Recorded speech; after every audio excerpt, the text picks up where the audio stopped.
সরকার বলেছে ১৪ বছর বয়সের আগে গরু কুরবানি করা যাবে না। তাহলে মুসলিমরা কি করবে? কুরবানি কি বন্ধ হয়ে যাবে? প্রথমে একটা কথা বুঝতে হবে, কুরবানির আসল উদ্দেশ্য হলো আল্লাহর সন্তুষ্টি ও আল্লাহর আদেশ মেনে চলা। কুরবানি করাই একমাত্র বিষয় নয়। পশ্চিমবঙ্গে বর্তমানে গরু বা মহিষ জবাই নিয়ে পুরনো আইন নিয়ে কড়াকড়ি করছে, আবার জোর দিয়েও মানানো হচ্ছে। যেটা না বললেই নয়, গরু কুরবানি নিয়ে।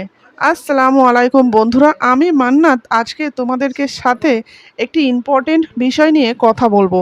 দেখুন, গরুর মাংস খেলেই ঈমান থাকবে আর না খেলে থাকবে না, এটা সম্পূর্ণ ভুল ধারণা।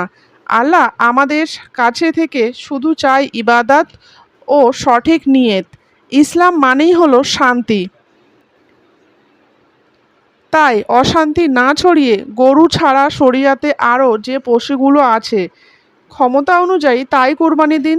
আর হ্যাঁ, একটা কথা সর্বদাই মনে রাখবেন, সময় একই রকম থাকে না। আর আমাদের সৃষ্টিকর্তা সবর করাকে বেশি পছন্দ করেন, তাই না? তাহলে আমরা কি করব?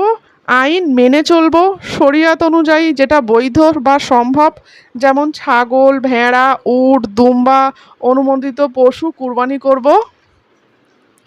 কোনো ঝগড়া বিবাদ নয়, শান্তভাবে সমাধান খুঁজব। কুরবানি হলো শুধু পশু নয়, ধৈর্য, ত্যাগ আর আল্লাহর উপর ভরসা করা। আল্লাহর নিয়ত দেখেন, পশুর রক্ত মাংস নয়। আপনি কি মনে করেন কুরবানির আসল শিক্ষা কি? কমেন্ট করে জানাবেন। জাজাকাল্লাহ খের।